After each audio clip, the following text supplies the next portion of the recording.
Hello everyone. Welcome back to my channel. If you're new to my channel, I am Shiri Bell, and in today's video we are just going to talk about what is happening on social media. Apparently there's this lady in the UK that has an adult autistic child, and she left for work and maybe something happened. She decided to come back. She left this autistic child or autistic son with a caregiver, but as God will have it, she had to come back. Maybe she forgot something or she had something to do back at home, and what she met or what she saw was unbelievable. Some of these caretakers, when I say they are from hell, believe me, they are practically from hell. I'm not going to say much about that. Let's watch the video and then we'll come back to talk more about this video. So the carer went out, and the carer came and took my son out in the snow like this. Spin up and down with her jacket. And look at the carer. She's got a jacket on. See, this is what I go through as a mother of an autistic adult. I don't know what will happen. If I'd gone to the office today, this boy would be with her jacket. Thank you. This is what we go through when we tell them that we should pay.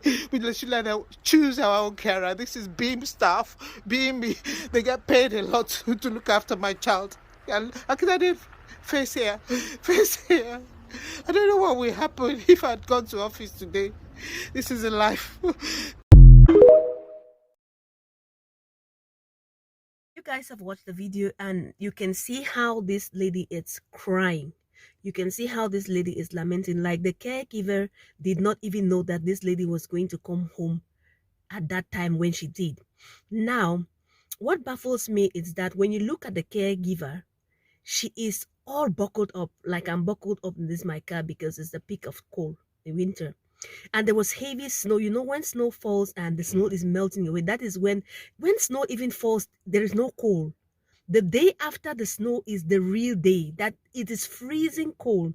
When you look at the caregiver just standing like she's mute, like she doesn't even know what, I don't know, she's just mute. And this lady is crying, and this caregiver is standing in one corner, well dressed with her with a scarf on, her gloves on, you can see her jacket is really thick, and then she brings this boy out in cold just with a hoodie. A hoodie is not enough, believe me. In the heart of winter, especially the day after snowfall, it is freezing outside. Come to think of it that, okay, maybe this guy is an autistic guy, and maybe considering he's an adult, maybe he resisted putting on his jacket. You, this caregiver, I want to ask you a question. Had it been this child was your child, would you take this child outside because he or she refused to put on the jacket? Or maybe he or she overpowered you and refused, I'm not going to put on the jacket? No, you would not do that. Many people will not do that to their own children. But when it comes to somebody else's son or daughter, we find it comfortable. We find it like seriously comfortable to do that. Like, when I watched this video, it broke me down. It really broke me down, because this autism thing is a huge spectrum. It's a huge, some are quiet, some have tantrums all the time. Some are verbal, some are non-verbal. And when you look at this guy, I think he's non-verbal. You could even see he was making his fingers like this. He was doing like this. He was fisting. Because I'm sure the cold. May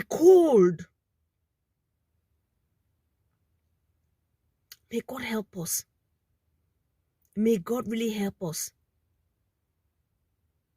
And one advice I also have for anybody, you will not know what the parents of those that are in the spectrum, those that have children with disability, are going through. And for some parents, it is better we start allowing our children to like interact with the outside world. Because when you look at this, I think I've gone through the lady's videos and I see she is mostly with the son indoors or with her son at home.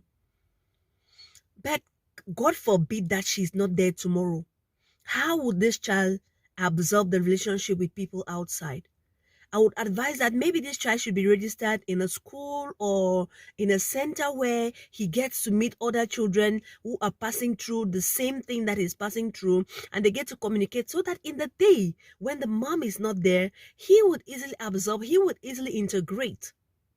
And if this lady was in an institution where they because I believe abroad, not even I believe abroad, in the Western world, children with disability are prioritized. That means when you go to their schools, you see the way they treat them. Most of the schools, they treat them so well. Most of them are being treated so well, and most of them, you have authorities. That means it's not just a one-on-one something where you can decide to do what you want to do with a child. No, there's an authority. I believe that if this child was registered in a school or in an institution, and this caregiver was saying that, okay, the child doesn't listen to me, the child wants to go out, and she just wants to pull the child out like that, I believe the authorities would have said no. Or maybe the principal or somebody else said, no, you can't do that. You better let him in. And considering the fact that, okay, this child was very brutal, this child didn't want to put on his jacket, and you had to, and he was insisting that he had to go out, what is the first thing you do? Maybe you give a call to the mom. Hello, ma'am, your son is refusing, is overpowering me, he's refusing to put on his jacket and he wants to go out. And then the mom will say, okay, maybe the mom is in the office and say, okay, my autistic child is trying to overpower the caretaker, I have to leave now. No office will deny her that privilege of leaving, so she can look for a solution on how to cater for her son. Or better still, lock the door. Lock the door. But because this child is not coming directly from your womb, you don't give her an F. You decide to take this child freezingly in the cold. You don't know, the child might freeze to death, or God forbid, the child might come back with a serious illness and the child might fall, and that is it. But in an institution that is registered, this kind of things will not happen. Caregivers, let's begin to consider our actions. This video is very pathetic. Let's begin to consider our actions. Do unto others what you want them to do to you. Just put that child in your place, that this is my child. Would I take this child in the heart of melting snow? Would I take this child in the heart of winter with just a hoodie? You don't know if the hoodie is even furred inside. And when you're caught, you just stand like you're just mute, as if nothing is happening. Sometimes I wonder if some of these caregivers are even qualified. And you can listen, you can hear from the video, the woman is saying they are paid huge sum of money because they're directly hired from the government. For anybody that has a child in the spectrum, autism, any disability, any child with special needs, please try to integrate them in institutions, government-owned institutions where there are hierarchy. Let me tell you, for example, like in Korea, I live in Korea, I've been residing in Korea for the past 10 years. Like, that kind of thing will hardly happen in a school, in an institution in Korea. You know why? Because Korea, when it comes to penalizing, especially in the case of a special needs child, it is serious. They won't only penalize the caregiver. They will start from the owner of the school. They will go to the rest of the teachers, be it where you were, even if you were in your own classroom or you were not in your own classroom. They believe that when that child comes to that school, it's under your responsibility. Sometimes I used to criticize the way the Korean government can penalize some situations, but at sometimes it is really good. Their penalizing system is so good. Like, something will happen in the first floor of a school, the whole building, from the owner of the building, from the constructors, from the what, they are investigated and brought down. They are investigated and brought down. Had it been this child was in a school or something, this thing wouldn't have happened. Please, parents, let's be prayerful, and let's not exclude our children or relegate them to the background. Let's try to integrate them with known governmental organizations where they can be better taken care of. I said, let me just drop this video here because it was really traumatizing to me, and I really felt bad about the video. And if you're new to my channel, please don't forget to leave your opinions and your suggestions below. Have a blessed day.